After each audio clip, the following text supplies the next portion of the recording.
And that, Gary, is why I just don't think roofies are a good idea. Hey, guys, we're live. Welcome to Beastly Thoughts Live Podcast, the #1 source for video game-related discussion on the internet, as judged by Gary's mom. Recorded live on twitch.tv, Briar Rabbit, every Sunday evening, and broadcast throughout the world via YouTube, iTunes, and Podbean. Today, we'll be taking a look at the latest in video games, as well as discussing the pros and cons of mid-generation console refreshes, like the PlayStation Pro and Xbox Scorpio. But first, let's take a look back at the week that was and hear from the crew about what we've been playing. It was obviously a scripted intro. It was the first time I read it, and it was a little awkward. Well done, though. It's fine. Really great job. Great job. It wasn't a gag about my mum, to be honest. Of all the video game podcasts that she listens to, this is the only one. So there we go. Hey, there you go. Therefore, it's her favorite. It's 100%. Yeah. Hey, Mum. So I want to talk about what we've been playing, and this week we actually all played the same thing. We played it together, and it was spectacular. Well, it was so fun. Yeah, it was so fun. So we got together. We played some PUBG this week. Beastly, it was your very first time in PUBG. Is that right? Like you hadn't even had a practice game before? No.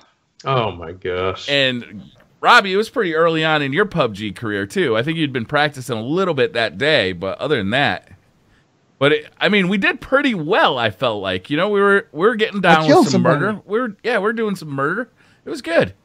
It was awesome. Yeah, well, for me, I had a great time with you guys. I'm just not a PC player, so it was really hard for me to get over that hump, especially in real time in a group with 100 people. You really don't know what to do. You have no idea in a PC game how hard it can be to get into a car sometimes. and I had some real issues with that. But yeah, sure did. Had a great time, and it's something I look forward to getting back into with you guys. Man. You want to talk about some of the great moments there, Briar? There's been so many, and I just don't remember them. Well, I think we all had moments. I honestly couldn't believe it that I actually killed somebody, and it was a guy who got caught slipping. He was completely slipping. I was in the corner, and he was crawling around next to me, and I was so shocked at his amateurish move. He was on the ground looking away from me. I just shot him up. I think the guy was in a bathroom break, basically. I'm going to be honest. He was AFK? I don't think he was. I don't think he was actually at the keyboard. Yeah, taking a whiz. I think you had a freebie there. So, yeah, well, I'll take what I can get, Gary. Okay. So what did you guys think? Obviously, we were having a lot of fun. We were laughing a lot. But what did you guys actually think about playing the game with a group? Because it's such a different game, I feel like, with a group as opposed to just playing it solo. It feels to me like a horror game when I play it solo. Mm-hmm. But with a group, it feels much more tactical. You're communicating constantly. The adrenaline really starts pumping when you're doing call outs. You're like, oh, he's to the southwest, 185 degrees. He's behind that tree. Yeah. Everybody's driving, and it's just a lot of communication and a lot of teamwork that is required to kind of keep going on and not getting shot at. What'd you guys think of that? Well, I mean, as somebody who's new to the game, let me just say this real quick. The only real experience I've had is with you guys as a team. I played 3 matches of 4 yesterday. Mm-hmm. It's something I don't want to do. I don't want to play by myself now that I've kind of been broken in with a team. Right. That tactical feel, that being able to talk to your teammates, you know what's going on. They're in this building. There's nobody there. Maybe you're all looking in a certain direction. You know the enemy's here. They're calling out, like you said. To me, it's paramount to a game like this. And to be in it by yourself takes away that whole aspect, the whole mystique of having that team-centered feeling. And for me, it's something I don't really want to do by myself now, because I went in there yesterday, I got my ass handed to me, and there was nobody there to laugh. There's nobody to laugh at you. Yeah, to laugh. Or laugh with you. Well, live stream it, and we'll laugh from the comfort of our own homes. Yes. There's always a plan. But yeah, right? I really like that. That's funny you say that. So you don't like playing solo at all? I mean, it's still a pretty enjoyable experience, but if I had to choose one versus the other, I'd always have a team. Always. Yeah, of course. To be able to talk to people and laugh and lollygag and joke and have someone there to help you if you're in dire straits and vice versa, it's just so much better. It feels a lot. You're in much more dire straits when you're by yourself. Oh, yeah, for sure. That's why I say it feels like a horror game to me. Yeah. When I'm playing by myself, because you're in a house and you're looting, and all of a sudden you hear something, you're like, the fuck was that? Well, I had a really terrifying moment yesterday. The very first game I played, I jumped out of the plane and I accidentally hit F when I was like really, really high, and I was getting shot from the ground. I was still coming down when everybody had already gone into the houses and looted them. I hit F and I pulled my parachute out when I was like really high up in the sky. Oh, shit. So I was still coming down, and I saw people just running, and there's bullets coming at me, getting hit while I was in midair. Also, there was a really scary situation where I jumped into an area where I thought was going to be desolate. But as I was coming down, there was at least 20 people around me in the air, and they were all closer to the buildings than I was. And so when I landed, I ran straight to the woods. The art of the jump, I think, is pretty important in that game. Is figuring out strategically what your destination is going to be, and then getting to that destination as quickly as possible, because you do not want to be the second guy in a room with a gun or without a gun, right? It's like you don't want to be running to a gun and lose that race. You know what I'm saying? Because that's really not going to go well. Situation. A lot of the strategy I've learned for myself that works really well for me as a solo player is to not actually jump to loot, but jump for a car and then drive that car to some place that I know that nobody could have jumped to, right? And go loot that area and then come back and start murdering. That's really started working for me. Gary, what's your experience been? Have you been playing solo at all?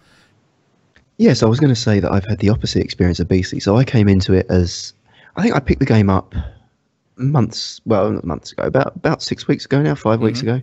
Played it solo, spoke about it on the podcast, and then put it down, didn't touch it again. Really didn't feel that, it was a good game, but it wasn't something that was keeping me addicted and keeping me coming back. Then we had the team event, and that whet my appetite so much to get back involved. And I have been playing the crap out of that game. So, you know, I've had, I think, my first number 2 finish. Didn't quite get the chicken dinner, but I was close enough that I was shaking at my keyboard. I mean, that game gives you a real adrenaline buzz, and I used to play Destiny for that, for trials, like, you know, playing trials. I don't get that feeling anymore in Destiny, and I've missed it. So for me, going into PUBG and starting to play competitively again and wanting to win has been really, really great. And I had to test that to the team experience that I had that showed me the fun you could have in that game. And I now just want to get better, and that's what I've been trying. Yeah, I've been playing a ton too, and I feel like when I'm playing as a solo, a lot of it is just practicing. It's like practicing the gunplay, practicing, you know, how quickly I can get things done, and so that instead of having to think about what I'm doing in a firefight, it's all just natural, right? Yeah. It's like all of that stuff is muscle memory, so I can just focus on the fight. And that's, like I said, it's playing as a single. I feel like I'm practicing for my time with a team. Yeah, Robbie, have you been playing it at all since the event? Yeah, been playing it a ton, both with people and with solo. So my experience solo, it's definitely very different solo versus a team. You know, a team, you're talking, you all kind of like, we're going to go here and we're going to do this. Solo, it's like you're alone. You know, you kind of just got to do everything on your own. It's way more terrifying, I will say. There are some matches where you just die right off the start, or you just don't make it very far. Some games solo, though, I have gotten to the top 5. I got to number 4, I think, once, and then I got to number 7. Actually, not quite top 5, but close. So, and it's so intense. Like, it's ridiculous playing alone. It's like 10 times more scary because there's people all around you, and you're alone. So you really have to make sure you execute things well and get the loot you need. And I think it's easier to just stay bunkered down in the house too when you're playing alone, because you can just kind of, you know, wait and see where people are going. I feel like it's easier to outplay people as well when you're solo, and that's what I really like, because in I would agree with that, Gary. Games, in team games, easier to there's stay always hidden too. There's 2 people calling out everything that you do. So in duos or squads, you know, there's more than one pair of eyes watching everything. So you make a shot, and suddenly they're saying, "I'm hit. I'm hit." It's coming from east, whatever. In solo, that guy's yelling "I'm hit" into his screen and no one's hearing him. You know, you're taking him out silently. And then you can bait, because, you know, other people in that town, they're thirsty for blood. They hear the gunshot and they're coming out. So one kill can often snowball into 3, 4, 5 kills if you're well positioned and know what you're doing. I actually did exactly that yesterday, Gary. I had one game, like I had come home from work from my photo job, from a photo shoot, and we were going out to dinner. So I had like room for one game. I had like 45 minutes. I'll just play one game of PUBG. And the circles ended up kind of pushing us all down to the military island down at the bottom of the map. So I was lucky enough to get a boat, and I took my boat all the way around that island. So I pulled up to shore on the south side of that island, so I was pretty sure that I was going to be able to push into the island with nobody at my back, right? But I was also like, well, I'm not going to be doing anything for like 10 minutes because I'm just going to be waiting for everybody to, like, you know, make their way down to me. So I started firing off rounds to try and bait people to me because I knew that, you know, they'd hear that and be like, oh, there's somebody weak over there because he just got into a gunfight. So, and then, like, sure as hell, people started, like, just showing up, like, running down this hill, and I just pop them off because I had a car sniper rifle, and I was just able to pop them off with the car, and it was a gorgeous thing. I made it to top 4, and then a guy with a scar, I just never saw him. He just, like, he just wiped me out, but it was a good thing because my wife was kind of getting pissed because I was getting late for dinner. Could have had that chicken dinner, though. The chicken dinner's the tastiest of all. Yeah, you could have the chicken dinner over, you know, the restaurant dinner. So. I like to say to all the console gamers out there who watch the show and listen to the podcast, I don't know what's happening. I'm actually part of this situation now. I'm actually considering buying a gaming PC. Yes, got to do it. The guys that have been talking to me about it, it's really Gary. I don't know what he's doing. Maybe he's making me sell my soul. I think he secretly works for Amazon, man. It's worked on Briar too. Yeah, just makes him buy a ton of shit. I was talking to my wife about it, and it's something that we're going to go ahead and invest in, and so I can stay up to date with these guys and play these kind of games. This is a great experience, man. It's more fun than I've had playing a video game in a long time. It's been many, many months since the Beastly Thoughts crew has gotten together and played a game, and that was 3 hours. That was some of the best gaming I've had in goddamn for a long time. I'm really happy we did that. It was a lot of fun. And we're going to do it again. Yeah, we're going to do it again Tuesday. We're going to start around 5:30, 6-ish Eastern time, 5:30, 6 p.m. Eastern time, around that time. Kind of depends on when everybody gets home from work and everybody can get booted up and ready and get in there. But we should be around that time. That should be a lot of fun. I mean, last week was a blast. So more to come. Like Gary ran me over with a car too. Well, building on your point, Beastly, around PC gamer and becoming a PC gamer, I don't think there's that transition. I feel like if you're a gamer on any platform you go on. And my definition of PC gaming is it's almost a definitive version of console gaming. So the other thing that very briefly want to touch on what I've been playing and explain to people why I don't have a glowing review of Final Fantasy 13 too. I did a hard drive reinstall, put an SSD into the computer and lost all my data. So that was like 35 hours of Final Fantasy lost. And that heartbreak was just too much for me. So I thought I'd pick up another title. And I've never been a Dark Souls fan. I've never liked Dark Souls. I played Dark Souls 2 on the PS4, the remaster. And at 30 frames, I don't know. You say I'm a frame snob, but I couldn't get the movement right. Controls were very stiff. I will say that. Yeah, on console it can be stiff. I found a deal. I found the Game of the Year, Dark Souls 3 for $20, physical, with a Steam key. Got home, put it in, 4K, Ultra, 60 frames. I am loving that game, really getting into Dark Souls. And ultimately, I'm playing a console game with an Xbox controller. I'm just using the PC as the vehicle to play it. So, you know, whether I'm playing that on a PC or whether I'm playing that on a console, it's indistinguishable. I am a Dark Souls gamer. You know, I don't think we need to lineate ourselves and say, you're PC, I'm console. No, we're all enjoying Dark Souls. But yeah, that game's great. You know, I'm 10 hours in and I can actually say I'm enjoying a Dark Souls game. So, yeah, it's been good. Yeah, Dark Souls 3 personally was probably my favorite of the series. That and Bloodborne, both amazing games. Loved them both. Bloodborne's the only one that I actually had the balls to beat. Yeah, I feel you, man. Great game. So, has anybody else been playing anything besides PUBG that they want to talk about this week, or should we move right into the topic of the week? I mean, I've been playing a lot of PC stuff this week. I've been playing some games. Just pretty much been playing a lot of the Metro series because I love those games, and I've kind of beaten them both now. Another game I've been playing on PC this week as well is a game that I really loved when it came out. One of my favorite series in gaming, and it's BioShock Infinite. I haven't played it since it first came out and been playing it on PC, ultra settings, 60 frames. It runs great. It's beautiful, and I love the story in that game. I just love the characters. I love Booker and Elizabeth, and especially the story towards the end of the game gets really nuts. I'm sure. Yeah, have you guys beaten BioShock Infinite? Yeah, like it gets for sure. really I crazy. have, yeah. It's probably my favorite of this. I'm not what I going to like spoil about it for anyone who hasn't played it, but oh my god, the story just gets incredible. So yeah, That game been is having a blast gorgeous with that. too. Not just on PC, on any platform you play on. I think Yeah, I played it it is. first on the 360, right? Did it Even come on out last for the gen. 360? It looked solid. Yeah, It was insane, just like these floating like islands of city blocks, and like the theme of kind of that like early, I don't know, what is it? What would you say, like 1920s, 1910s? yeah, it's But like like the kind of 20th mixed century. with like all of a sudden you hear like a Cyndi Lauper song. It was like it was just a cool world to explore. Girls just I wanna loved have it so fun. much. Yeah, Shout out to Cyndi Lauper. yeah, for There's sure. what Hell I yeah. love about Infinite was the way that it so cleverly sidestepped the misstep of Bioshock 2 and created a perfect loop between 1 and 3, that you had a narrative that played right the way through. So if you just played 1 and then Infinite, you'd have a great story that explained the entire purpose of both worlds. So yeah, to me, Yeah.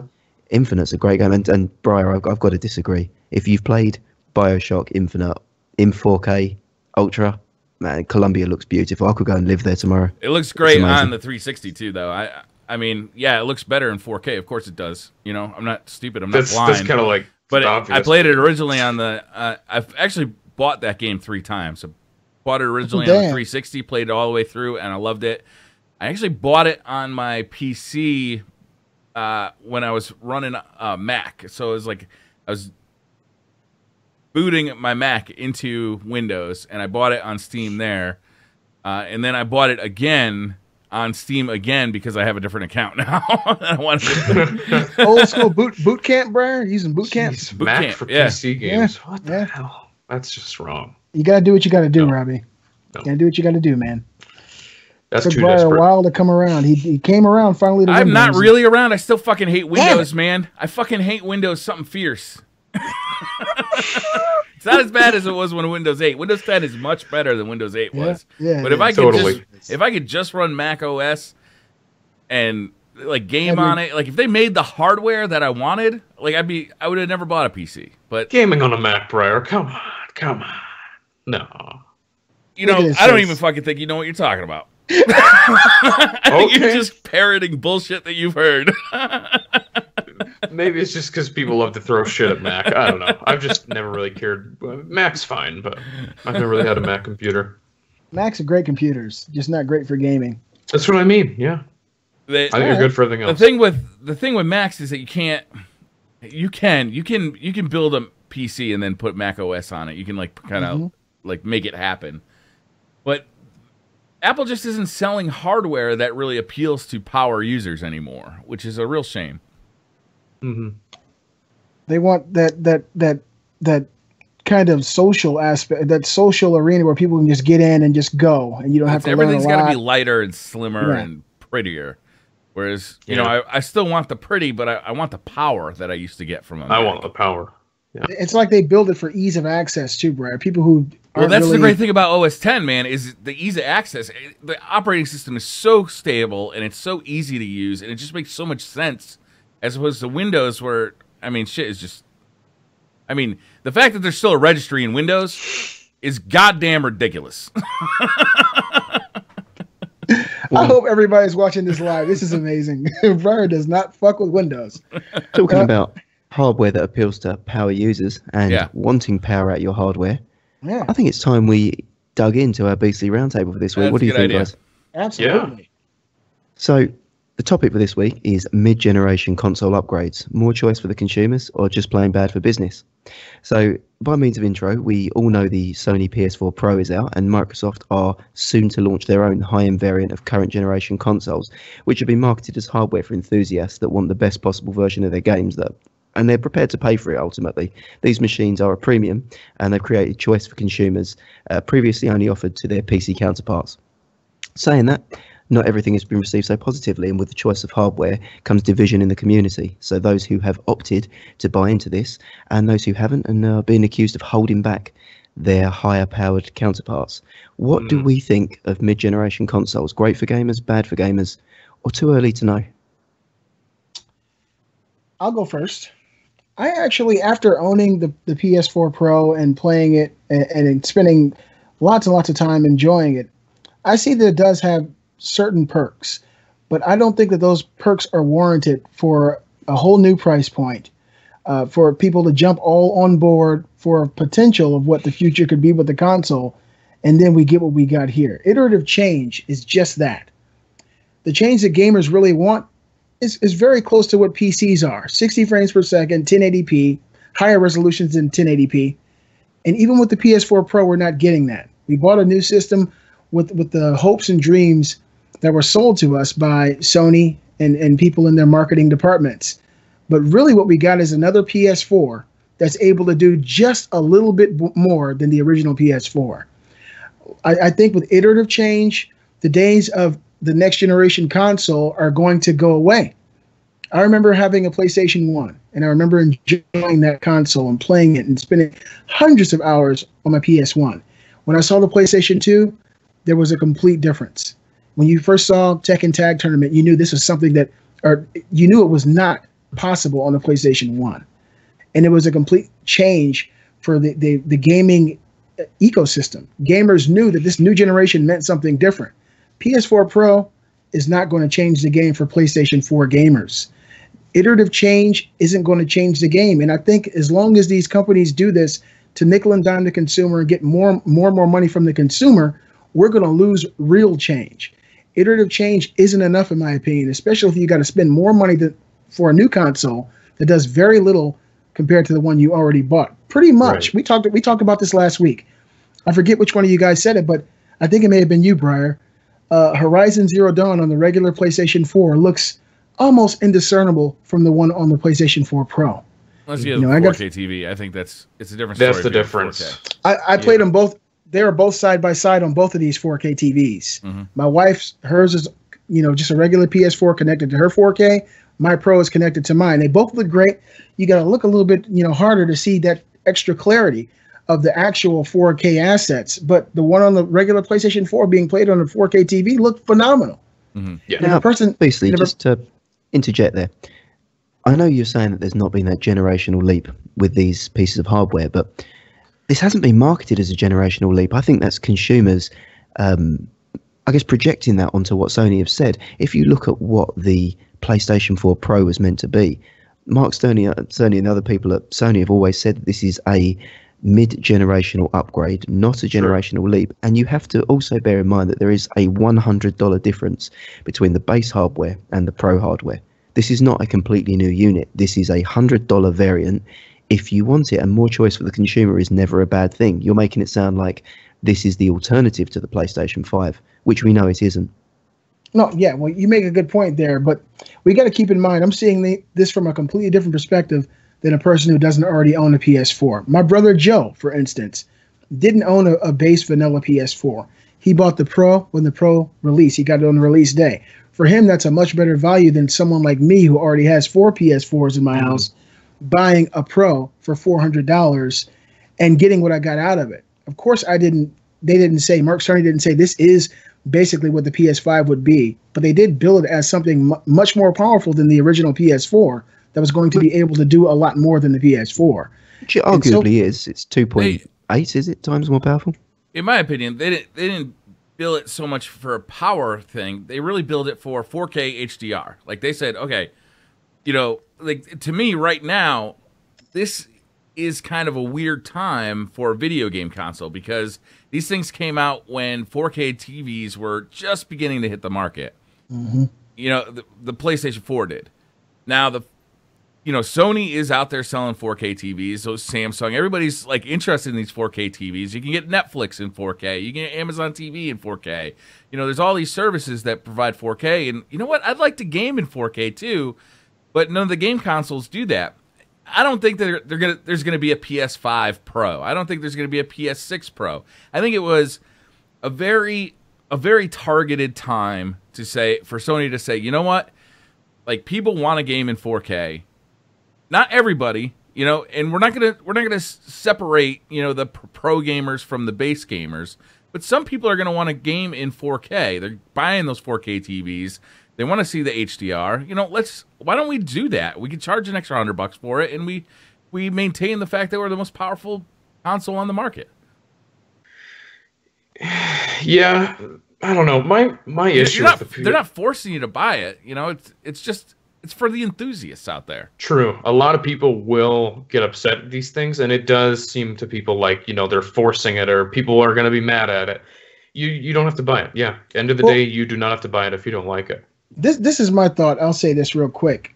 Especially when you talk about like the Xbox Scorpio coming. We've heard rumblings in the video game environment of iterative change is what we're going to get from now on to be more PC-like. And if that's the case, that whole, the excitement, the explosion of a new console or a new generation, for me, that excitement is going to go away. Because every 2 or 3 years, you're going to see something that's slightly better than what you got. So I was hearing that story a lot more around the launch of the PS4 Pro and a lot less now. What I'm hearing now is that these are mid-generational bumps, and they're still going to be next-generation consoles, especially from Sony, right? A lot of people think we're going to see a PS5. Is definitely going to happen. Yeah, PS5, no doubt. Yeah, next month. Yeah, I mean, that's a heavily rumored thing, but so I don't, to argue that the PS4 Pro is, it's taking away something from us, I think is a false argument. I think it just gave us an opportunity to play PlayStation games in 4K HDR. And if you want that and it's worth it to you, then cool, go ahead and get it. If it's not, then stay away. The game is the same game on your PS4. They were very careful to say, you won't have any advantage in multiplayer. It's going to run at 30 frames per second if it runs at 30 frames per second on both. It's going to run 60 frames per second if it's going to run 60 frames per second on both. Right? So they were really careful about that. I don't know. To me, it's also too early to judge because the way they released this thing to developers, the way they announced it to developers and the way they released it was so close that I don't think we've seen software really take advantage of it yet either. And to your point, Beasley, to echo Briar there, you were saying around, the jump between PS1 and PS2 being marked. That's because you didn't get a hardware refresh for the best part of 6 to 8 years. There was nothing that changed on that hardware. You're using hardware at the end of its life cycle that's 5, 6, 7 years old. At least with the PS4 Pro, it won't derail the PS5 launch date. The PS5 launch date was already locked down. They knew what they were building to. They knew what they were developing to. What this has done is give people that have a console and don't have a PC that can iteratively change the ability to play their games at the resolutions they want and with slightly more power and get the best version of the current game. It's not a new game. It is the best version of the current game. You guys are slowly bringing me around. Let me drink some more of this Kool-Aid. Yep. I don't know. I have issues with the PS4 Pro. It's just, and I'm going to say that I don't actually own one. I need to make that clear too. The problem with it for me is it just doesn't seem like it has enough purpose to exist. And the thing is, it's frustrating for someone like me too, because it's like, we expected one console, one generation, and now they're coming out with this PS4 Pro, and it's like, well, what the heck? It kind of makes people feel fine though, stumped. Robbie. Like if you don't see a purpose for it, then don't buy it. That's the way I'm not going to, right? But again, it's just there kind are of people annoying, out there though. who have 4K TVs, and they want to see what. Hey, man, I want to see what The Last of Us looks like on a 4K TV with HDR. Incredible. Right? It does. Like that's it feels so unnecessary. Some though. people this out doesn't there feel like enough of a step. Are happy running their doesn't. games It on doesn't. on a RX 480 at 1080p, 60 frames per second. Other people out there want to see what it looks like on a 4K monitor and go out and buy a 1080 Ti for 3 times the money, right? And this is Sony giving gamers that option, although at a much cheaper price. I just what do we don't like. think about the argument that introducing this has divided and added toxicity to a community that never had that in the past? So by that point, I mean that in the past you were a united community. So the PlayStation 4 was one piece of hardware that as long as you paid your entry price, you didn't have that, as you said, Briar, where you've got better hardware, you get better visuals. Mm-hmm. Now we have a situation where people that have bought the hardware, especially as we've seen it with the Destiny 30 frames, 60 frames debate, rightly or wrongly, and whether they're misinformed or not, believe that because they have the better hardware, the people with the lesser hardware are holding back the game that they're playing. I've seen the argument thrown around several times. It's not a new thing, though, either. That's been around for a while now. That was the argument with Destiny 1, too.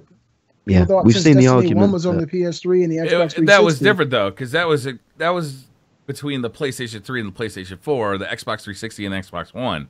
We've Yeah, never seen that's it a for generation one console difference. generation, right? Like, you've never been able to buy an upgraded SNES. Well, SNES would... What I really think it comes down to is that some people feel left out because they don't have the money. They can't afford it, right? It's some people just can't afford the PS4 Pro, and that creates some bitterness toward the people who can. And then, reversely, some people want every game developed with the PS4 Pro in mind, Yeah. because they have a PS4 Pro, and that creates some bitterness to the people who didn't upgrade, Right. right? I don't know. That's gonna be. That's not human going to go nature. away anytime. Yeah, that's not going to human go away nature. anytime soon. Yeah. Yeah. That's a great point. I never thought about it that way, Brian. I'm just wondering whether or not it's added more or taken away more than it brought to the party. You know, they've added more revenue, but have they divided their community? I don't know. I think it's too early to say. I think we're gonna have to wait until it might be years from now until we really get a good view of what the mid-generation upgrade cycle really meant for the PS4 Pro and the Xbox Scorpio. We're gonna have to see, did it actually add anything visuals wise and game wise, and did it hurt the community? I don't think that's something we can answer right now while we're in the middle of it. Well, let me just say this, right? We've seen lots of games come out since the launch of the PS4 Pro. Very few of them have had really, truly meaningful advances as far as frame rate and resolution over the base model. Virtually never do you see 4K native at a higher resolution than 30 frames per second. It's usually checkerboarded. So for I me, think the game's it's accepted that it's not capable. it's not going to be able to do that. But even checkerboarded, you'll very seldom see like a 60 frames per second upgrade for a lot of these games. It just doesn't really happen. Even for single player experiences, it doesn't happen. So for me, the change is so minuscule. It's usually a resolution upgrade. The frame rate usually stays the same. The game just looks slightly prettier on the Pro. And with that said, the PS4, the base model, the games still look great. The resolution is a little bit lower, but the frame rate is predominantly the same. So I don't think it's really fragmenting the player base or Sony's base of buyers. I think that everybody who's playing the game is playing a game that looks great, but someone has a slightly better looking version, but with no real other upgrades that are meaningful to gamers. That's why it feels so pointless to me, because it's like 4K, that's it. And especially if you have a PS4, what is the point? Especially if you don't have a 4K TV. There's literally just, it doesn't feel like there's a real purpose for the Pro. I don't get it. Scorpio sounds way more intriguing to me because that's a generational gap, right? Like that's going to be a true upgrade. And if we see games running at 60 frames versus 30, so you keep asking what's the point, Robbie? And I'll tell you what the point is. If you're an enthusiast, if you're an enthusiast who wants to, you know, they want a game on their 4K TV, and you got the extra cash. It's so minimal. I mean, hey, Robbie, you asked what the point is. I just told you what the point is. Just because you don't see the value in it doesn't mean that others don't. Most people don't. I don't think most people do. The console market typically wouldn't be the demographic that is, I guess, that conscious about the power of their hardware. They're more about the games, and I'm generalizing here. So I know that there are minorities in every market. And they're very loud. Even this very podcast, very loud minorities on this podcast. So when I'm talking about the hardware itself, do we think that the console is the best place to launch power hardware? Because if you wanted true power, would you not look to the PC, which already has ports of most of the major games? I'm not gonna lie to you. I like the fact that both companies are doing this right now because I am one of those gamers. I would like to get more power out of the consoles. I was going crazy with the 360 and the PS3. They were around for far too long. That needed to end. You know, what we were seeing on PC was just visually crushing and physically. Like, they were just able to do so much more cool stuff on the PC than they could do on consoles.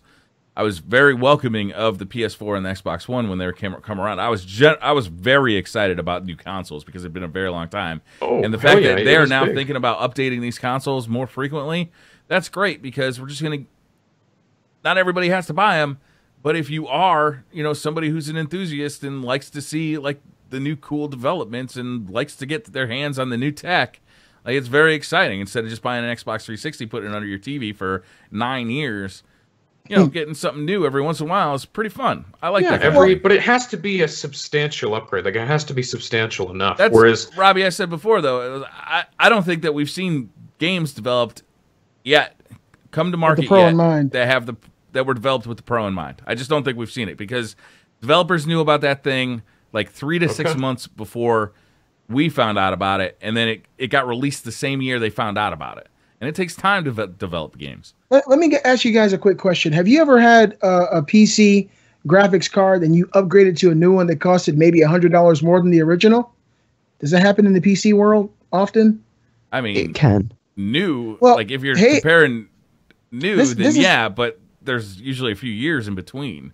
This is what Hey at CMP said, and it's very true. He said, what's the point of upgrading a PC? It's because you want better graphics. It's the same thing you get with the PS4 Pro. If you have the money, then go ahead and spend it. To me, it's a very similar ideology. Briar, you know I'm making an argument. Usually when a game system comes out, I'm going to buy it regardless. Mm-hmm. I bought a 4K TV because I bought the PS4 Pro. Mm-hmm. Most people do that, you know, in reverse. They buy the TV and then they say, I want the Pro. I bought it, and when I use it for what it's made for, it's really revolutionary and amazing to me.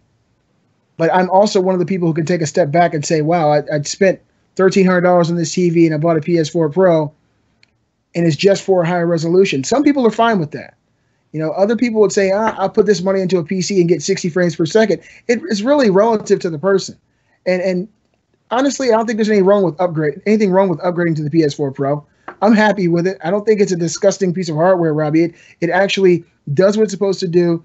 And for the most part, games won't run better than they do on the PS4. And if that's all you're looking for out of the console experience, Rise of the Tomb Raider, that's the example of games that should be on the Pro. Absolutely. Things that play better and look better. That's what I mean. For Pro, most games aren't like that, though. That's where it's like, I just don't see the point of that thing. I really don't. If I got a 50% FPS boost in most of the games I played, oh god, then crazy. Pro would be awesome. I would say Pro is awesome, where you can see it and it plays better. That's a good upgrade. But as this thing is out, I mean, we're already seeing more games take advantage of it. We're going to see more in the future, and I think the Scorpio, where there's even wider margin of power, you know, that'll be exciting to see what happens as well. Do we feel that the Pro, and to some extent the Scorpio, seems to be falling down the same trap, have had very, very poor marketing messages? And what I mean by that is, as a consumer, you don't really know what you're going to get when it says Pro Enhanced on the box. There's no hard and fast rules saying this game will have a better frame rate, this game will have a better resolution, this game will have higher graphical settings and textures and foliage, etc. So Rise of the Tomb Raider is a great example of a developer that Square Enix managed to really enhance the suite and say, you want frame rate, have frame rate, you want that. Other games, you get what you get. You put in the Pro and it does something. Some games it doesn't work at all. Some games it gives you two things. Again, I think we're in the early days of this right now, right? Is like the developers haven't figured out how they want to spend their development energy for this half cycle upgrade, right? So as that gets figured out, hopefully we'll see more standardization, because there's an accepted, you know, path that, like VR right now, right? Is like VR is all over the place. It's like there's tons of different hardware out there. People are making all sorts of weird stuff, and the video games are kind of like, some people are doing locomotion, other people are like, no, we got to do this like switching around thing. It's like everybody's just trying to figure out, like, what do we do with this? Once somebody figures it out, then I think you'll see more standardization, and maybe you'll see more value as well. But do you think that standardization should have been set by the marketplace owner? And that's where Steam and if they knew exactly what to do, then yes. But if they didn't, then no. I mean, they made some rules up front. They said, no, you can't run a competitive game at a faster frame rate. You know, you can do this, you can't do that. They made some rules up front, but they did leave the door open for developers to decide how they wanted to treat their game. So I think Microsoft have built on it, and Microsoft have made the comment, whether it's on the record or off the record, I've definitely heard Phil Spencer say it, that every single game will play better on the Scorpio. It's not a case of some that have been enabled. I think the comment has been made, every single game will play better on the Scorpio. So there is some Isn't that technically true with the PS Pro right now too? Because they enabled the boost mode? boost mode is, I guess, to an extent, running the clock at a higher rate on games that have enabled it. It's not necessarily saying Not necessarily every game it runs it on better. every game, right? Every game that has not been optimized for the PS4 Pro. Yeah. So it has a slightly higher clock speed on the CPU, I think, or is it the GPU clock speed? One of the clock speeds. I don't know is exactly boosted. the technical of what it does, but a lot of games run a lot smoother, even if they haven't been developed with the Pro in mind. Older games, you know. But the issue with that is there's, again, no consistency with it. So you mentioned that. If we go to Final Fantasy 15, which is a game that very recent and wasn't, well, it was pro-enabled, but it wasn't pro-enabled in the way that people wanted. It was 4K 30 or higher textures were in there. If you run it on Pro mode, there was claims that it can reach up to 60 frames per second, which it can as long as you're staring at the floor. As soon as you look at any of the scenery or geometry, the frame rate starts to vary wildly from 30 to 50 frames per second with no consistency, which has made the game worse. So, you know, Pro mode or Pro upgrades can sometimes actually detrimentally take away from the experience. So what do we think about something that, you know, should a Pro user ever have a worse experience? No, absolutely not. They're paying for the superior upgrade. They should have... Well, I don't know about a worse... No, definitely not a worse experience. At least a similar one. So, there no, I would say no with exceptions. If you absolutely want to play that game at 4K, then you are going to have a worse experience because the frame rate is going to drop, just like you would on the PC. If the developers are going to give you the option to you know, adjust... Do I want to get a high frame rate or do I want to get a high resolution? Then we as gamers have to be happy they're giving us that choice, but also accept the fact that there are going to be some compromises there, especially in the early days. One thing we haven't mentioned is VR. So we haven't mentioned the PlayStation VR and where that fits in the whole Pro ecosystem and Pro position. And I think that could be down to Sony not marketing the Pro effectively enough in conjunction with VR. I don't think VR was used in the Pro announcement trailer, except for saying it has improvements to the PlayStation VR experience. And I don't think there has been a clear, consistent marketing message about exactly what it does for VR. I think it's been down to enthusiast sites like Digital Foundry to do the work, sponsored by Beasley, to do the work to actually find out where it's adding improvements. So do we think that for a PlayStation VR owner, the PS4 Pro becomes a more attractive experience? And the reason I ask that is because you mentioned right off the bat, Beasley, that if you were coming in cold to the PlayStation 4, you'd buy the Pro. Do you still stand by that, and how do you feel with VR? Oh, God, let me unpack that, because I'm in two completely different places. I haven't played my VR in a long time, but I do know that the original PlayStation 4 compared to the PS4 Pro, when it comes to VR experiences, has some pretty noticeable differences. I played Resident Evil 7 on my regular PS4, and compared to the PS4 Pro, I just felt like it was a much smoother experience. The game seemed like it just ran smoother. I don't know if the frame rate was really increased like that, but it just felt like it was a more cohesive experience. I don't know how it works on, more PS4 or PS4 Pro games, but I did notice that with the PS4 Pro, you get a better experience overall with VR. That is something I feel like they need to market more. I feel like it's something they need to explain more, because if you do have to listen to Richard Ledbetter tell you on Digital Foundry just how different this experience is on the PS4 Pro, then Sony's dropping the ball. Overall with VR, I think VR is a huge step in the right direction. I think we need to have more meaningful and full-fledged experiences like Resident Evil to keep people interested in it. I feel like if you play Farpoint? Farpoint came out last week. It did? Yeah, it did. Yeah. Shit. So I cancelled my pre-order for that. I was working, Brian. I was working, man. I'm sorry. I watched very closely to a lot of the reviews and what people have said about it, and from what I understand, the aim controller itself is a significant innovation for shooters on the PlayStation VR, because it does add the capability of locomotion and adds a sense of immersion. The game itself that it's shipped with, Farpoint, is unfortunately a mediocre corridor shooter. Reason for that is that I've heard it's mediocre if it weren't in VR. Like without VR, it wouldn't be good, but it's I think I'm buying perfect it the anyway. way it is in VR. yeah. I just want to try it out anyway. And we got Bridge Crew coming out, I think, within the next couple of weeks, right? Oh, that's Star Trek, right? Yeah. Oh, That's man. coming So- around the corner. You guys We're want down to to a wrap crew up of our 2. thoughts on the upgrade, the mid-generation upgrade? Beasley, you want to? Yeah. Yeah, do you I'll think? just say this in closing for me. It's still kind of early here. You know, the PS4 Pro dropped in November of last year. How many months is that? I think as time goes on, and when we see the Xbox Scorpio, whatever it's going to be called, whether or 2 not weeks soon. whether or not developers start focusing more on this hardware is going to be, I guess that'll gauge the success in the long term. Because unless you really are an enthusiast and you want the highest resolution and possible frame rate updates or upgrades, I'm looking in our comments on the Twitch chat. There's a lot of people who agree with you, Robbie. They say it just was not worth it. It wasn't really worth it as an upgrade. Until we see those kind of things, when developers say we're going to include these new options for you to increase frame rate or increase resolution, like in Tomb Raider, I think that this argument will go on and last for a long time. Gary, you want to wrap up your thoughts? Yeah, so from my point, I feel like it was a misstep by Sony, one of the first missteps by Sony. I think Microsoft are very smart to do it because they don't have the games. So for Microsoft to make a hardware play, and hardware is really their bag at Microsoft, is sensible and smart. You know, they build Microsoft have Windows, PC operating system, that's where the power is. For me, Sony was selling games on the standard PS4 or the PS4 Slim, and the Slim was also a price reduction. If Sony had doubled down on the fact that they had the cheapest current gen console out there, more so than the Switch, in fact, it would have been the same sort of price as the Switch, they could have put a lot of clear water between them and the Xbox Scorpio.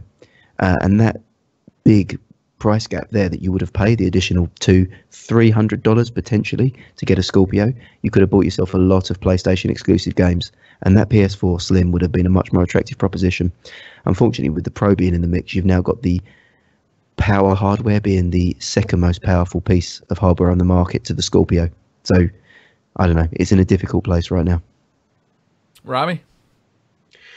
I mean, personally for me, like I said, I'm very kind of in and out on these kind of things. I think just personally for me, I just don't really like the PS4 Pro. There are things about it I do think are really cool. 4K, yeah, having 4K support is awesome. You know, having PSVR be able to run better is nice. Again, for me, there's not enough of a purpose of it just because Sony was already doing so well with the PS4. It just didn't feel like it was really needed to come out with a Pro. And then on the other hand, Xbox Scorpio is just far more exciting to me because that's sort of a generational gap, and it just seems like it could be a much more significant upgrade to me, which sounds like it would be a lot more worth it. But then again, I will also say it hasn't even officially been announced yet, right? Like, we're going to see it 2 weeks at E3. That's when we're really going to know everything about Scorpio, the price, when it's coming out, its name. And so for me, I mean, really, I like Microsoft's execution quite a lot, at least in theory so far. And Sony's I'm not really a huge fan of. So it kind of goes either way for me. For me, in a lot of ways, I agree with what Gary said, is that it could look like a misstep when we look back on it in a few years. You know, I don't know how compelled they were financially to actually make this happen. But I will say this, is that on a consumer level, while I could definitely see not seeing the purpose of it and not seeing the use for it, for me as an enthusiast, I really enjoy my PS4 Pro. There's several games that actually run better on it, and that makes me happy because I get to play games that just perform better. And that's awesome. I feel like I've gotten value out of the PS4 Pro and will continue to get value out of it until the PS5 is introduced. Is that true for everybody? No, I think on an individual basis, you probably already know where you sit on that, right? It's like no conversation that we're having is going to adjust your thinking. Either you want to spend $500 or $400 on another PlayStation that's got slightly better graphics, or you don't. You don't see that value. That value is a different thing for different people. It's got different levels of qualification for different people, depending on financially where you sit and where your priorities are. But for me, I kind of like the fact that both Sony and Microsoft are doing this right now.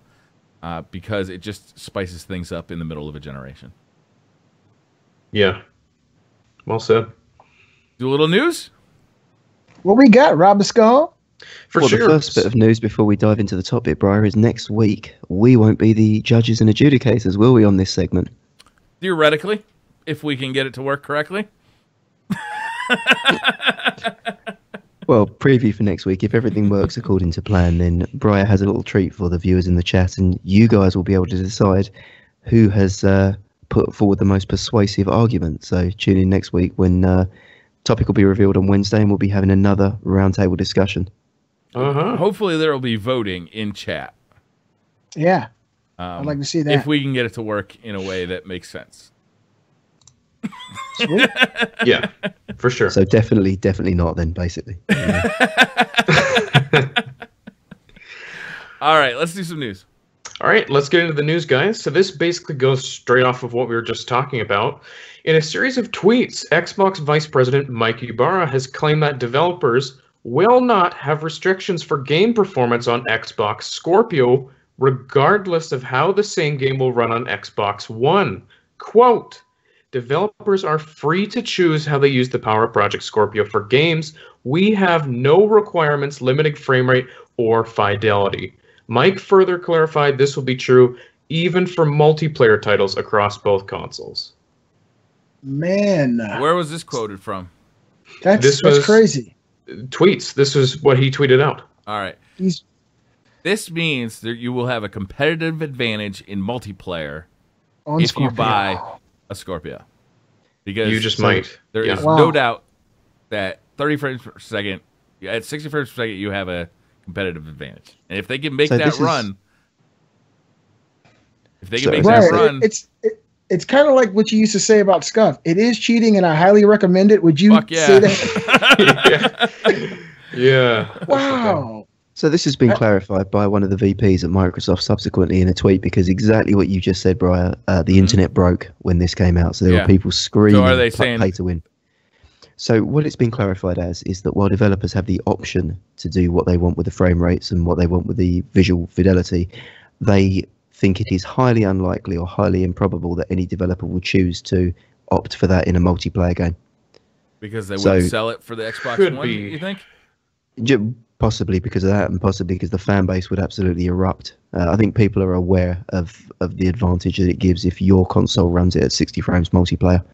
Yeah. So I think while it could happen, and Xbox are not putting in a hard and fast rule, what they are doing is pushing the blame onto the developer. So Xbox Scorpio fans cannot say Xbox One's holding us back. They can say Bungie are holding us back, which is great. You know, it gives them the Xbox the Cushion. best position to be. I don't know how I feel about that, Briar. I think that if developers were to increase frame rate for the Xbox Scorpio multiplayer experience, that's better for people who bought a Scorpio. I mean, if you're on the Yeah, Xbox but it's a lot 360 worse for people who bought an Xbox One. Yeah. It's more compelling for people to go buy Scorpio. let's be This honest, makes it worth the while. Nobody bought an Xbox One, right? yeah. Yeah, dead console.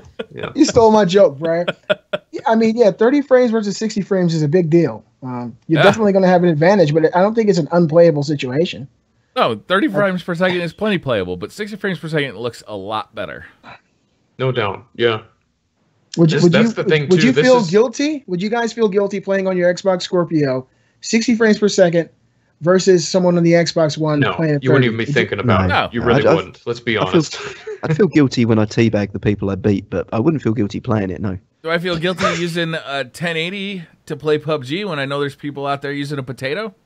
That's the same. It's the exact same scenario, right? I know it is, and I don't feel But guilty. when you're on console, somehow they fabricate the idea that it's a valid argument. If you have stronger hardware, you should be able to utilize that hardware. That's my thought on it. You know, nobody's complaining playing PUBG It's a when different they can't. space, though, isn't it? Yeah, it is. It's like a completely different community. And It's so interesting, too, because do you guys remember when they announced Scorpio last E3? They made it pretty clear that games would have parity across Xbox One and Scorpio. This is like completely changing that 180, message yeah. now. Yeah. The message, I went back and looked at that. They didn't say that games would have parity. They said that They said no every game would be playable, exclusive. right? Yeah. No games would be exclusive to the Scorpio, which they're not. They just play better. Yeah. It's just It winning. still is feels exclusive. like very different. winning is exclusive. Yeah. Winning exclusive to Xbox Now- Scorpio. You want to win? Buy it. Let's be real, guys. What do you guys think are the chances of a developer actually doing something like this to give Scorpio players an advantage in multiplayer? I mean, 50-50. Shit, I think. I could see it happening, definitely. Really? Yeah. Yeah. I think it's I think gonna on either Microsoft way. first-party games, it could potentially happen where there's a vested interest to sell the hardware. Single player, though, everything will be 60 frames. If this is allowed and this is true, like every single player game will probably have that 60 benchmark. I do Yeah, think and then you're that going to it's have a 60 frames per second single player experience, and then you go into multiplayer, and they're going to drop it down to 30, so you're 30, competitive that with would the suck. Xbox One. Well, we don't know yet. Yeah, but yeah. I think that there's a lot of projection again of consumers Yeah. saying that this is going to be a 60 frame per second machine. We've already established that the CPU, which handles a lot, or justifies whether or not this can hit 60 Digital frames, is only Foundry's 10. made that claim, and I don't necessarily believe it. I don't Again, it know. depends on resolution. That's a big part of it too. What? I mean, CPU dictates frame rate quite significantly when you look at what's Then actually. why, if the I upgrade from a computations. 480 to a 1080, do I get more frames per second? Because you're not bottlenecked on CPU and a PC. You're Right. already on a quad core. Right. This So is, they're making a guesstimate, an educated guess. Very educated though, Brian. Yeah, I Yeah, mean, they're pretty educated. I understand that, but I'm just saying, like, maybe not. Well, I mean, if you look at games, like certain games are CPU bottlenecked and certain are GPU. So a big CPU test that is often done is Ashes of the Singularity, which is almost exclusively because of the amount of physics computations on the screen. Doesn't matter if you're running a 1080 Ti, you'll still bottleneck on the CPU. That's all right. So It does depend on the game quite a bit too. If you're running Counter-Strike, then the more power you throw at it with a graphics card, the better. Yeah.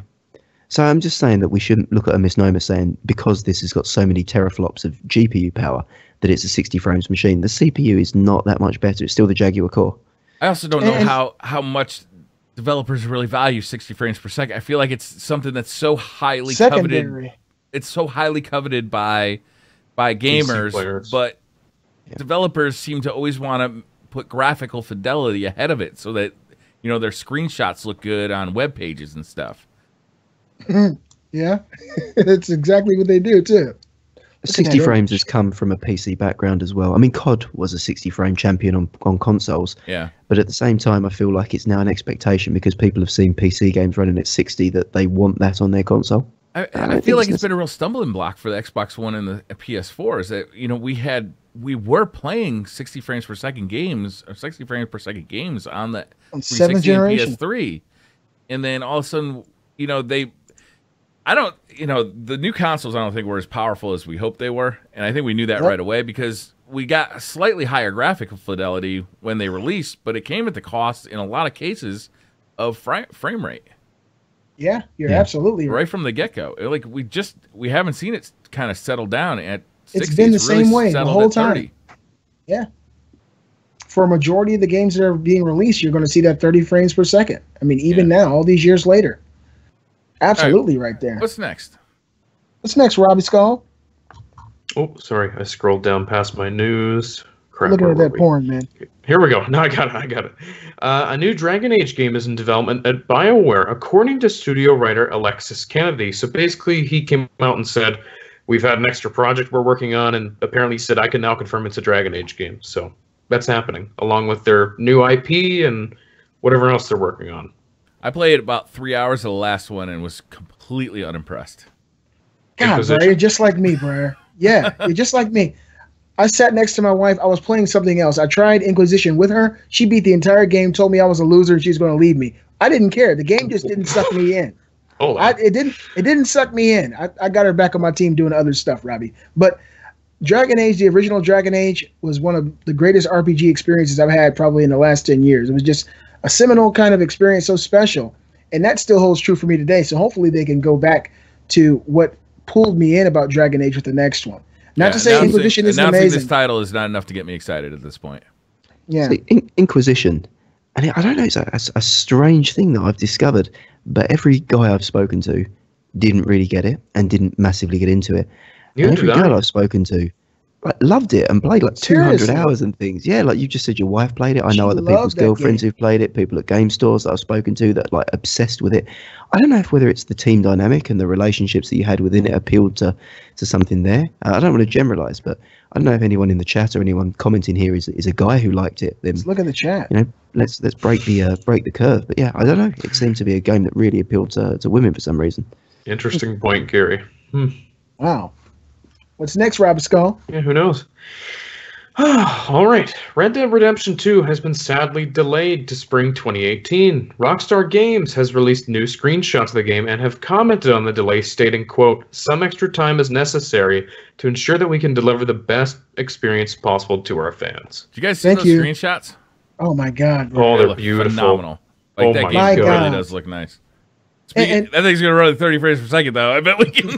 Yeah, Hell yeah. It's open world. You look at those screenshots, you're like, that shit's not running 60. I mean, it's open Unless world. it's There's no PC. way. You're lost. It's going to be Definitely the cinematic 24 frames per second. That's what we're going to look at. Oh god, yeah. That extra Lower the frame rate cinematic. for more cinematic experience. Take Like, your time, Rockstar. We all know what you're capable of and what kind of pedigree you bring to your game development. If you rush it, you'll be doing yourself and everybody who believes in you a disservice. So take your time. I remember Totally. the exact moment this got announced because everybody in my Twitter feed said, Twitter. no shit. So Everybody on my Twitter feed said, called it. Like, yeah, no shit we did. It's a Rockstar game. Yeah. Of course it's delayed. Yeah, it's gonna take a while. I'm going to be the collective voice of the internet trolls and say you're all wrong because Rockstar lied to us to get more pre-orders. What do you think? I've Oh, heard they that lied to us. Oh everywhere. no. everywhere. What do you think? Why did they announce something and then less than a month later decide that, or no, a little bit more, sorry, 6 months later decide that, no, we're going to push it? Because I think that everyone's saying that no shit, it's not coming out. They just Well, wanted to bring the trolls out of the bridge. what do we think? Did they lie to us to get pre-orders? I don't think so. I don't think Rockstar needs to get pre-orders. They make more money selling their Grand Theft Auto games than virtually any other company on earth. They know they So- can take their time too. Like they know they- this game's gonna print money when it comes out. The companies, GTA 5 made $1 billion in 24 hours. Okay, they're not Yeah. really concerned The about companies- that. that make the best games, like the really top-rated companies, are Naughty the Dog. same companies who delay shit for years. And that's not Yes. delaying stuff is not an indicator of quality. But the companies that do make great stuff often do delay stuff. CD Projekt Red, Yep. yeah, Bungie. Naughty Dog, Rockstar, Bungie. Yep. Duke Nukem always- Forever? I'm not saying that just because it's Well- delayed, 9 years. It was a it's gym. not necessarily an indicator of quality, but the companies look at Blizzard. They delay stuff for decades. Yeah. They really do. Decades. Yeah. Shit. Generations, lifetimes go by and Blizzard don't release a game. That's it. Just, Oh, people man. It'll have be kids, out grow by up, the time- die. It feels like Right, that sometimes, but when they do put something on the market, with very few exceptions, it is damn good. I can't think of an Rockstar. exception actually. When's the last time? I guess Diablo 2 or Diablo 3, sorry, released with some real problems, but they fixed that shit up pretty good. But that core game was really good. So, Reaper of Souls yeah. fixed Diablo 3. It was a Yeah. terrible, terrible game at launch. I wouldn't say it was a terrible game. It had some really shitty systems in it. The auction house. Yeah, and The errors auction house and was stuff. terrible, yeah. Yeah. The auction house Core and all that. game play was still fun if you like Diablo. Yeah. Yeah. All right, what's next? All right. Sony has announced that there are now over 70 million monthly active users on PSN, and over a third of them are PS Plus subscribers. 70 million. That's crazy. Wait, so For 70 active. million PSN users, Yep. No, active users. Monthly active. PSN monthly active PSN users, and a third of those are PS Plus. Yeah. Wow, that's big 36%, numbers, man. 26 million people are paying for PSN. And to put this in context, to the 70 million of people that have registered PSN accounts, only 52 million have Xbox Live accounts. So 70 million. How many PlayStations have they sold? They sold PlayStation what 4. 60 million. Yeah, I want to say 60, 65 million. It's probably at now. Around there. This is PlayStation 3s, PlayStation Vitas, PlayStation 4s, everything that's on the PlayStation network. So people that will be logging on, Okay. purchasing games, purchasing songs, videos, etc. Yeah. Or just using Netflix. Gary, do They- you have they've a al- separate account for each of your Vitas? Well, that's probably 65 million of those accounted for there. Yeah, you're like half the Vita players are just I do for your actually house. I do actually have a Japanese and an American account, so yes, I Oh do. god, there you go. Take $1 million off right there. Take $1 million.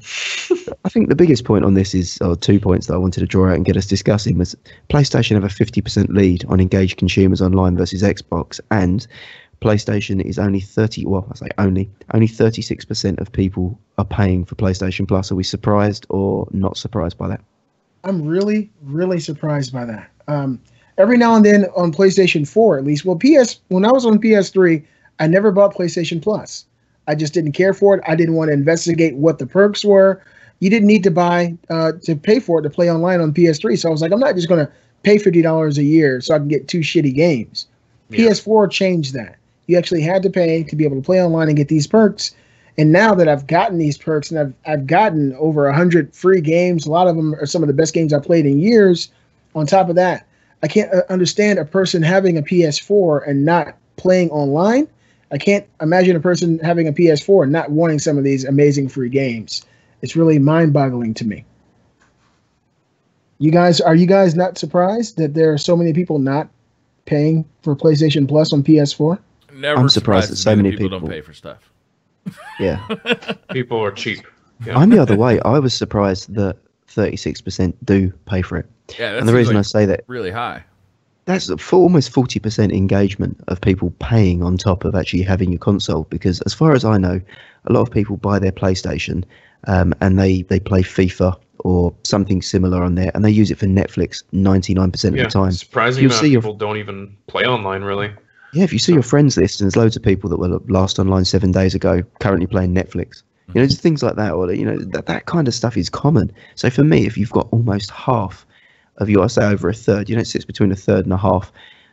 That many people paying a monthly subscription just to have access to your online ecosystem, to me, that shows really good engagement. And you think all the children that have PlayStations, right? And they don't have access to credit cards or anything. Mm-hmm. It is pretty high. I think it's pretty high. That's pretty cool. I think so too. Yeah. I wonder what the number would be on the Xbox side. No clue. They've only got 52 to 55 million people playing, so yeah, we don't know. All right, Robbie, take us there. All right. Following a split with publisher Square Enix, Hitman developer IO Interactive has experienced a round of layoffs.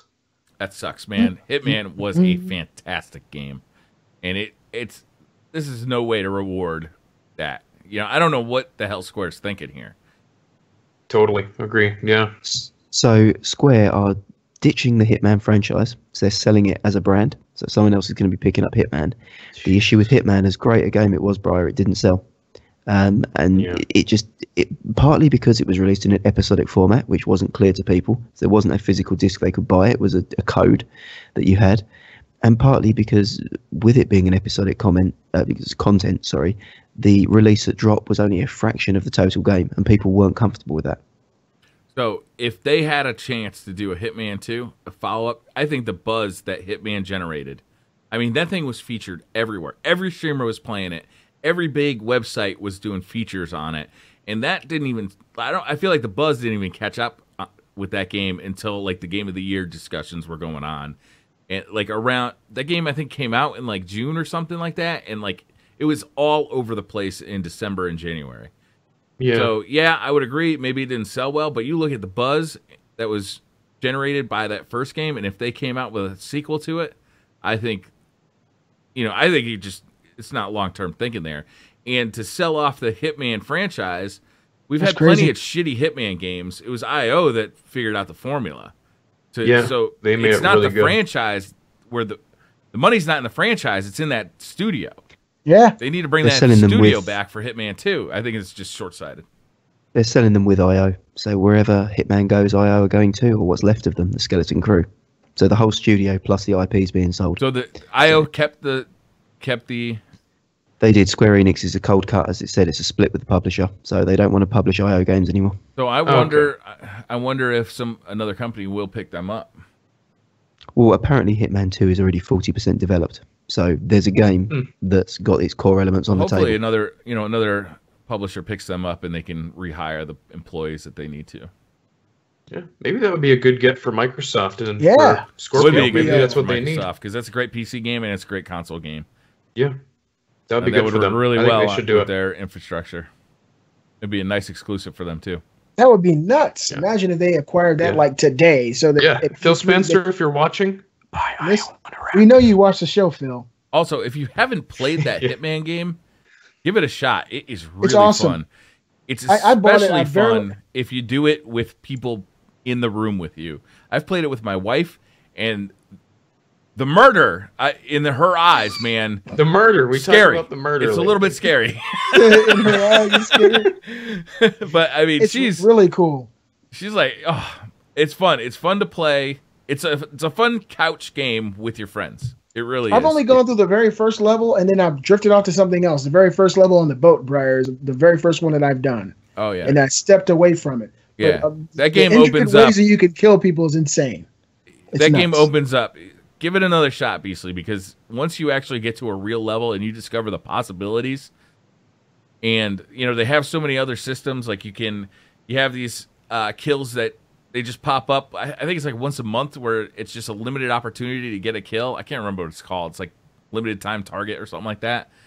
And once it's gone, it's gone. You can never play it again. Oh, wow. Just there for like a week. Yep. They were constantly adding new stuff to the game. The game's got a ton of content, so it's a really fantastic game. It's a shame that what happened to IO because so you said it's they good to sit finally with your wife made and play. a great Hitman game.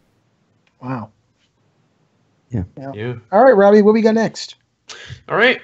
Far Cry 5 has been officially announced this week to be released on PS4, Xbox One, and PC on February 27th, 2018. I was right about the release date. I said it would be February. Not right about the setting, though. The game will be set in modern-day Montana, a first for the series, and will feature two-player co-op. The story follows a group of survivors fighting against an attempted takeover by a religious cult known as the Project at Eden's Gate. Wow. So what do we think? Modern-day Montana for a Far Cry game. I definitely didn't think that would happen. This is the first time I've been really interested in a Far Cry game in a very long time. Yeah. Really? Is it because of the mug, Briar? I do want the mug. I'm not gonna lie to you. I want the beer mug. I want to get it too. But the idea of like having like this religious kind of like isolationist cult out there like is a far more interesting bad guy than any of these other ones they've done. And Resident Evil 4, man. Yeah. Super interesting. it's really cool. It's a cool setting to me. I'm really looking forward to getting this game. I shared your sentiment, Briar. I was really, when I saw the trailer go out, The Last Supper, which was reimagined, or not the trailer, sorry, the promo image, The Last Supper reimagined with alt-right, bearded religious men. You know, it looked to me like Westboro Baptist Church on acid. You know, like a real Christian fundamentalist group that were going to go out there and cause some trouble. I was down for that. I was down for a Deliverance style game where, you know, it's a survival game feeling like The Last of Us, where, you know, you're going into a convenience store and finding 5 bullets and you've got to try to get to the next place and kill these guys and take them down. And then I saw the trailer and I thought, no, this is Far Cry. This is just Far Cry. So if you watch the large reveal trailer, and this might dampen your interest a little bit. Okay. First 30 seconds to a minute is the pastor talking, and it's going around the town and looking hyper realistic, and these guys are going, you know, room to room with shotguns and rounding up the townsfolk and bringing them under that. And the last minute just goes into sort of hillbilly music and crop dusters and people being chased by bears, and it looks like explosions going off everywhere, bikes doing jumps over cars. To me, it looks like Far Cry. And then what really summed it up, I watched some of the coverage that showed what was in the game, and they said, oh, don't worry, the things you liked about Far Cry Primal being carried forwards, you can hire bears and hire honey badgers to come and help you on your quest. And I was just like, you know what, they've completely lost the mark. You know, if you're going they said that? Yeah, if you're going for I a know smart, you can do fresh dogs, take, but that's very strange to me. But if they can nail the story, I can forgive the video gaminess of it. Really? Yeah. I mean, all games, when you look at the nitty gritty, video games are video games, right? It's like they all, there's a certain amount of, I can't remember the term, but you just got to kind of like forget that you're playing a video game for all video games, right? There's, there's the video gaminess of a video game. If they can get a really cool story in there and they can make me feel like I'm involved in like fighting this or like investigating this culty thing. I mean, it's just such a cool setting. It could be crazy with that religious cult. Yeah, we haven't seen anything like this since like Las Plagas. Suspension right? of disbelief. That's what I was trying to. Yeah, it came to them. You guys remember the Las Plagas from Resident Evil 4, the cult that Leon was taking out. Yeah, It's kind of like, you know what I didn't like about that is I loved later in that game where it got crazy, like with that little midget character and like, but they never really made good on that kind of scary culty feel. I'm not dissing that game because where they did go was really fun and really entertaining, but that back hills like cult thing is such a cool setting, and Resident Evil didn't really go there with that. They did kind of get Resident Evil with it. I haven't seen this trailer, but it sounds like this is the direction that they want to go with this story, and we haven't seen anything like that, like in any game in modern history that I can think of. So, especially talk about possible controversy too with very religious, heavy tones like this. It could be very, very interesting to see, like how in depth do they get with that too? Do they kind of pull back on it, or do they really go all in and have some really? I hope they go all in because crazy religious shit happen. That'd be really fun. I hope so too. Yeah, there was a movie a while back with kind of had a similar theme. I can't remember the name of it though. It was like a horror movie. Anyway, go ahead. I mean, the story sounds brilliant, but yeah. And even Gary, when you were saying this looks like a Far Cry game, well, I think there's also a reason why they called this Far Cry 5, right? They're saying this is the next main game, so clearly it's going to be like that, and you're going to be able to hunt animals. There was a man with a rifle shooting an elk, and there was bison. There's even cows. Hopefully you can hunt cattle. That would be Robbie likes hunting. Just regular cows. That'd be funny. I feel like if you're going to touch something as topical and something as fresh and innovative as alt-right fundamentalism, especially in a religious setting, I feel like that should be handled with a bit of sensitivity, and it's something that I want to see done. Make these figures as scary as they need to be. I think as soon as you give me 2 assault rifles and a bazooka and a crop duster with armored machine guns, it doesn't matter what I'm fighting now. I'm not fearful of it. But if I'm powerless and these guys are stalking me room to room with a double-barreled shotgun and they have the ability to kill me, I don't know. I feel like I want to be scared by these people's words, not by the amount of guns that they're packing. I really want the pastor to be intense to scare you. I totally agree with you. Yeah, I want them to be like say some really crazy and do some crazy shit to you and be like, whoa. Well, let me just say this real quick, right? It's an open world game. Far Cry is a huge game, and a majority of the story isn't going to happen in this trailer. So you might be projecting a little bit, Gary, because of the other things you saw in the trailer. I'm sure, or at least I hope, that they're able to convey that sense of dread, that sense of fear from this cult of people during certain parts of the game, cutscenes, interactive elements of the game where you might be in dire straits in a situation where someone is coming room to room to kill you. I would just hold off prejudging it until at least we get our hands on it and we hear more about it, because I love the idea of what they're doing here. And I just, my mind, I can't imagine that a game with this type of story is just going to be so happy-go-lucky and you're out in the world chasing rainbows. It's an open world game. Those other elements exist, but I think that a game like this, they're going to have to follow that. It's like a template for this type of story, and hopefully I'm not wrong, and this game is something enjoyable for you. But I do understand your perspective here. Yeah, I'll probably wait for reviews on this one because it definitely has me interested. Yeah, same here. Early next year, guys. We'll see how it turns out, and we'll see it at E3, I'm sure. 2 weeks. I will definitely buy it and put it on my shelf for 2 years to sell it back to GameStop. 2 years. At least you got the beer mug, though. Yeah, he'll be using that beer mug. So that won't sit around too long. No, that would be a lot of use. All right, Robbie. All right.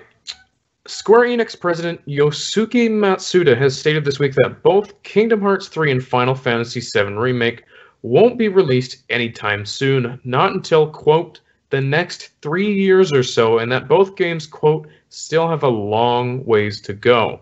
Oh, that's a real shame. What's the next piece of news?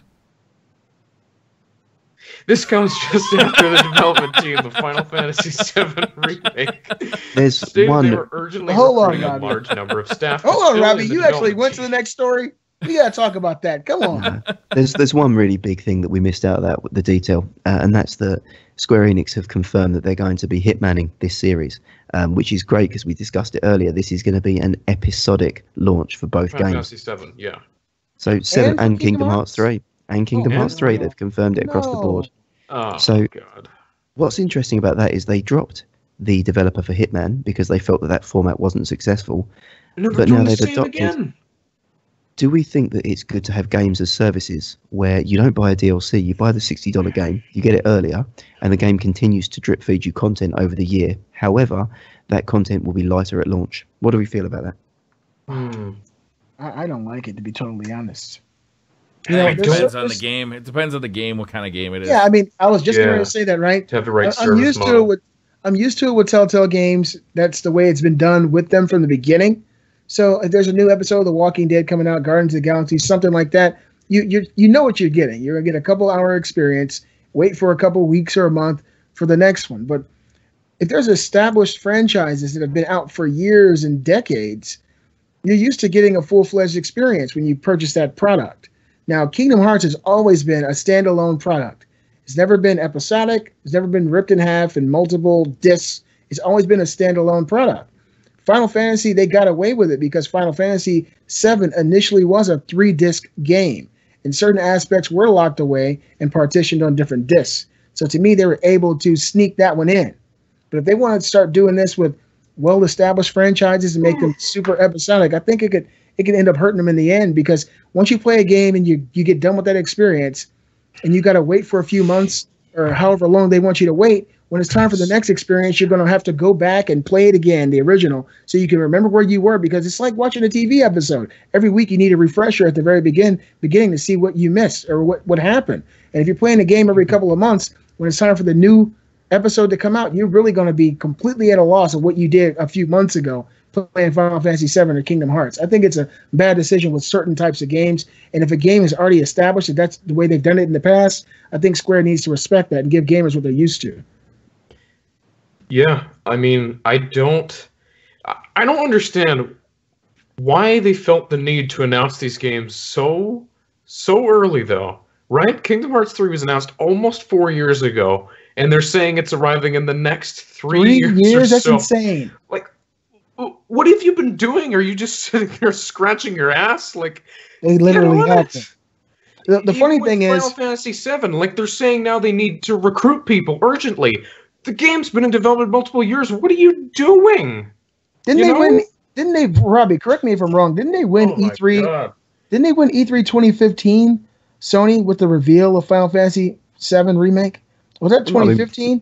It might have been 14. 14 it might have been 14. If they showed this game and if they showed this game this long ago and they did a reveal of it this long ago and they need 3 more years, that's completely beyond the pale. And it's very irresponsible to make your consumer base salivate at the mouth at something so exciting and make them wait for a damn decade, especially before the game comes out. Like, it feels like that game is never going to come out now. That's just, oh my God. I'm not gonna dwell on it anymore. We got other news to cover, but it's insane that they would do that. Robbie, what do you got next? It is rather crazy. All right, so Tom Holland of Spider-Man Homecoming fame will be taking on the role of Nathan Drake in the upcoming Uncharted movie. What do we think? That's an interesting direction to go. And that's a super young. What was his name again? I gotta Google search him. Tom Holland. He's doing Spider-Man. He's Spider-Man. He looks like the first boyfriend that your daughter would bring home in like 7th grade. That's kind of how you'd. My daughter ain't bringing home nobody. Is he Spider-Man from Spider-Man 3? Is he Spider-Man from The Amazing Spider-Man? Or is he Spider-Man from this one? Iron Man, the new movie. Homecoming, yeah. The new one. And he was in spoilers if you haven't seen it. He was in a scene in the Civil War, yeah, Captain America Civil War. And he's going to play who? Nathan Drake. Before he lifted any weights or picked up a barbell. And so maybe there's 2 Nathan Drakes, like a young Nathan Drake and an old Nathan Drake. This is or they're in a parallel universe, some crazy shit like that. Who knows? I think in the whatever. It's a video game movie. It's gonna suck anyway. Who cares? Yeah, absolutely. Briar. Yeah, he's telling the truth, man. Even when they look. Go ahead, Gary. You've got. The reason that I thought this was worth highlighting is that they've gone for such a quality actor, someone with caliber and someone that can act, that can carry that comedic, smart, wisecracking sort of guy that also has a sense of, I guess, drama around him. And because they've not gone for a typical casting choice, gone for Tom Hardy or someone that looks like they could be that Nathan Drake character, I think it might be a fresh, original take on the formative years of Nathan Drake and something we've not seen in an Uncharted game. So I don't know, I've got high hopes for this one. Could be. Track record of video games. made the movies, not on your Horrible. side. 0 out of 10. We'll see. Let me- This is let me probably just- the fourth decision they've made so far that's going to make this a horrible movie. At least the 6. Gary, Michael Fassbender is a very good actor as well, who has lots of degree of acting ability. He's funny. He can be serious. And you see what happened with Assassin's Creed. They had a great actor. They put him in a movie that everyone thought was going to be amazing, and it happened to be a video game-based film, and we all know how that goes. I'll give you that. All right. What we got next? Seen the Assassin's Creed movie? No. Okay. I was just wondering if anyone. When I heard it was bad, I didn't want to see it. Just heard it was terrible too. Yeah, I wanted it to. I saw the trailer. I thought that was terrible. Yeah, I don't want to see that. Take-Two investor call leaks a suggested Borderlands 3 reference as releasing by the end of next year of 2018. Look at him go. Look at him go. Briar, oh my. So did you guys see the tech demo at GDC 2017 where they didn't show the character's face, but they showed the engine that they're going to be using? Yeah, when Randy Pitchford talked about I did not the see engine that. they were using. I didn't It see looks great. If you want to check out It's GDC very 2017 presentation, it's about 10 minutes long, and they show some of the lighting effects. They show shadows peering through. It's almost like a piece of ragdoll cloth that's hanging on a washing line. You can see movement through it. Cool. It's a really, really good looking game, and something that's Is it stunning. still cell shaded? Still cell shaded, but I it's can't the wait next to level. see what Borderlands looks like in a post-Destiny world, right? Oh my Yeah. god. Yeah, because Destiny did take a lot of inspiration They from sure Borderlands. did. For Yeah. sure. They sure did. Like, no doubt about it. And, like, after we've had The Division and Destiny, what does a new Borderlands game look like? I can't wait for this game. Can't I want wait. it so badly at E3. I really do. Let me ask you guys a question. Borderlands, Kate and I played that. That was one of the games we bonded over when we first met years ago. Yeah. What if you can play through the campaign with like 6 people online? Would that be something that you guys would be interested in? 6 people. That would be be fun. fucking awesome. It'd That'd be be a fun. lot of fun, man. It'd be like Yeah. Destiny in a way, with more loot. I mean, I want to be the first to say that on the 29th of May, that Borderlands 3 is going to kill Destiny 2. I just want to put that on the record there. Destiny 2 Oh. dead game, Rip in pieces, Destiny 2. just in Wow. pieces. I wouldn't You got- mind, I wouldn't mind seeing some more MMO-ish aspects to Borderlands. I think that could be a lot of fun.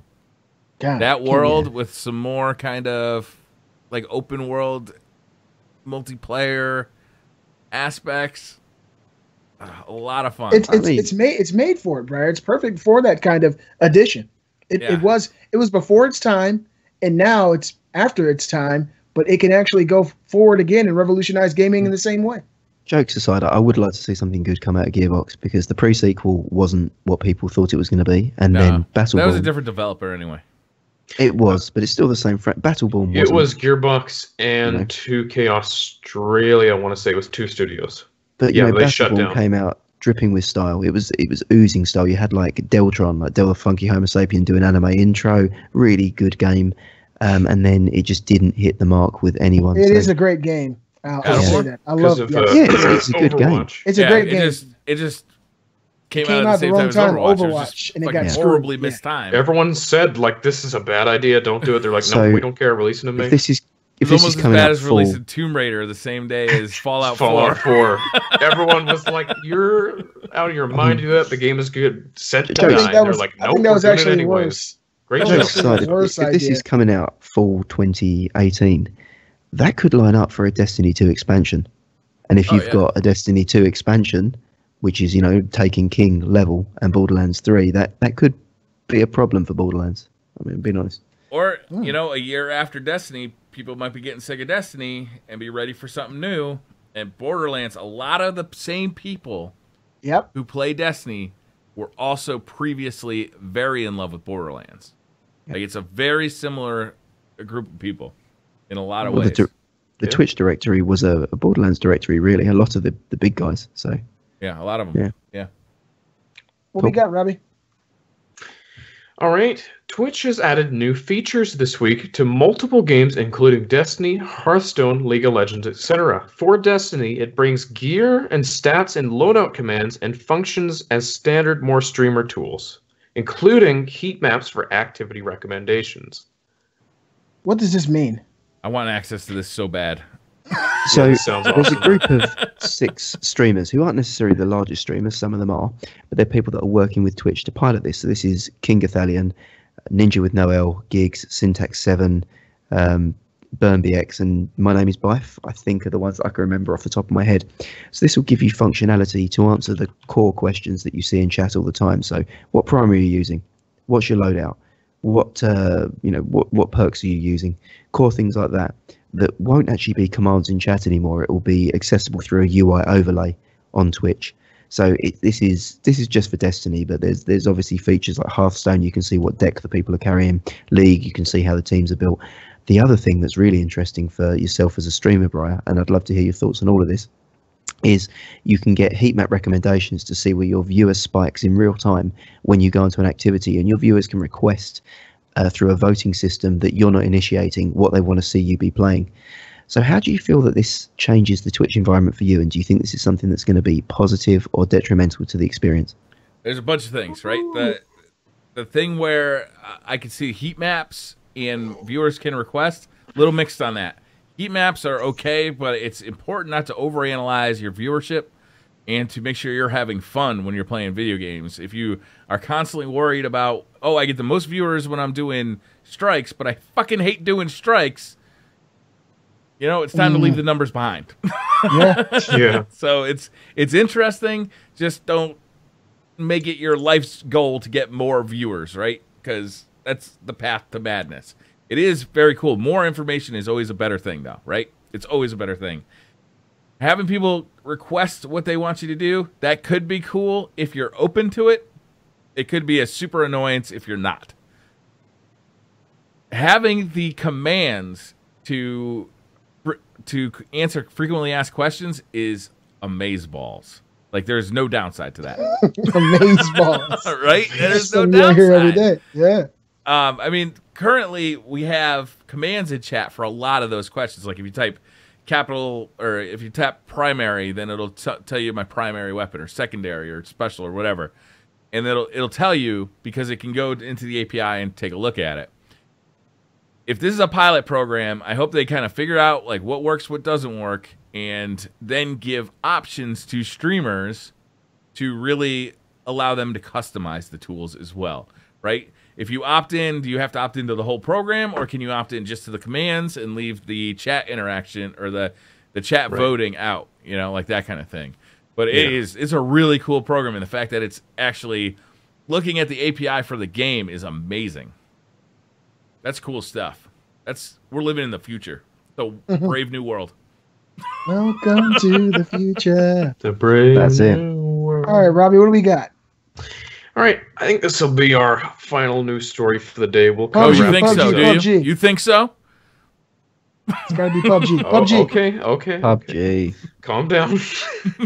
PlayerUnknown's Battlegrounds made more revenue in April than CSGO in Overwatch in both box sales and in-game currency as an early access title for a total of $34 million.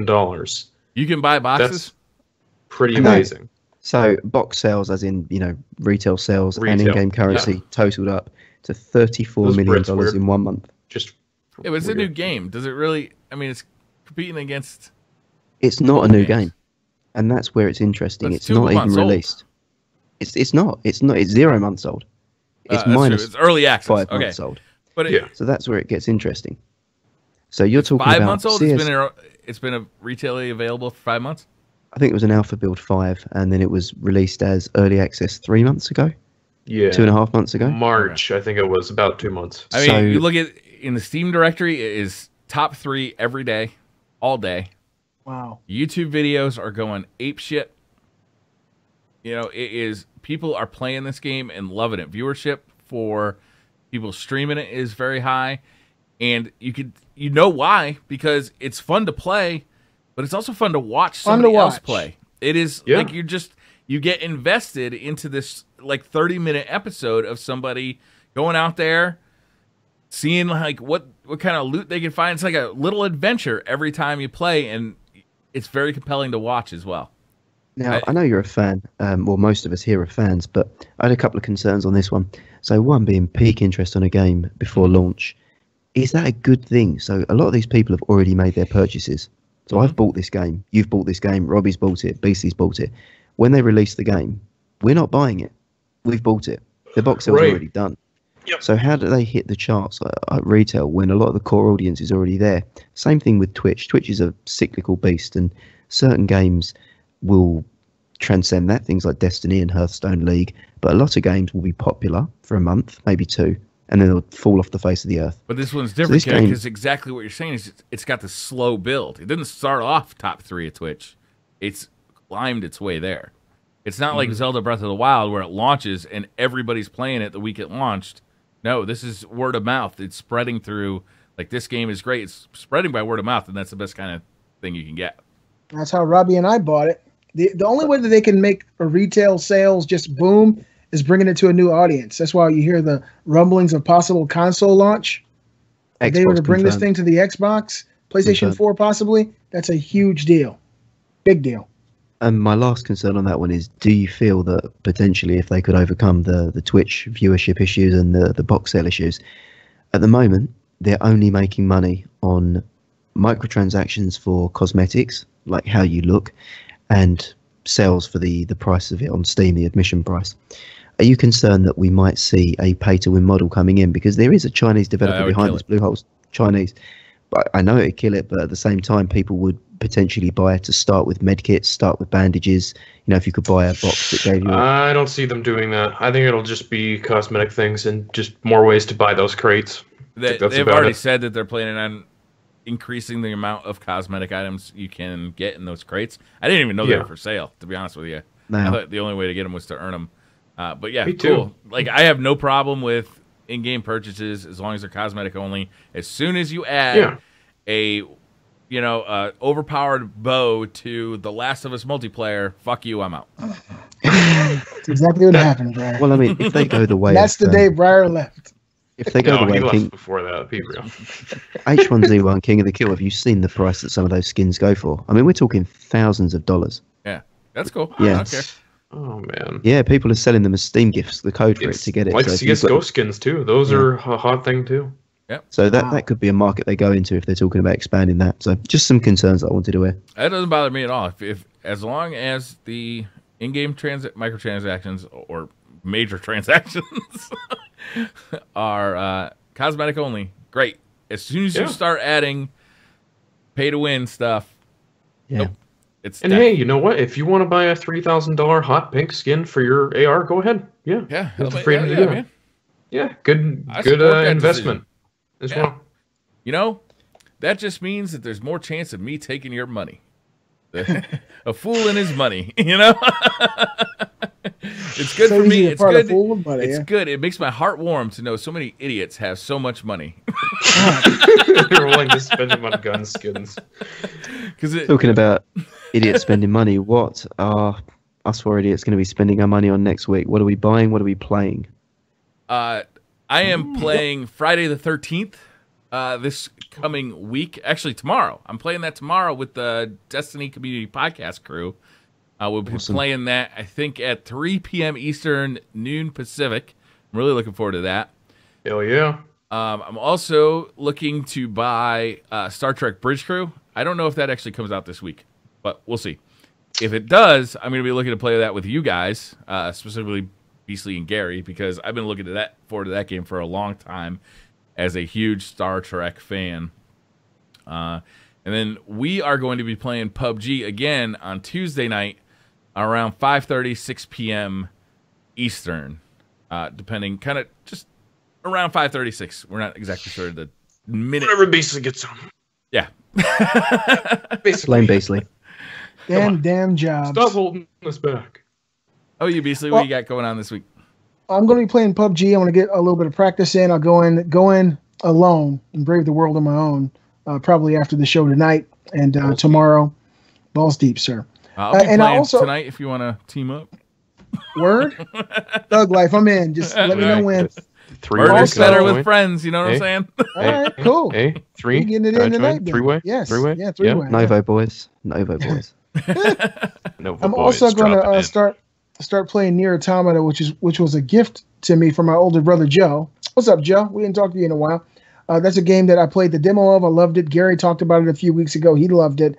And my brother said, he said, Beasley, this game is a game that you have to have. I'm going to buy it for you. So he bought it for me. Haven't had a chance to play it. I've been working so much this week, but I'm looking forward to it. It'll be a good week.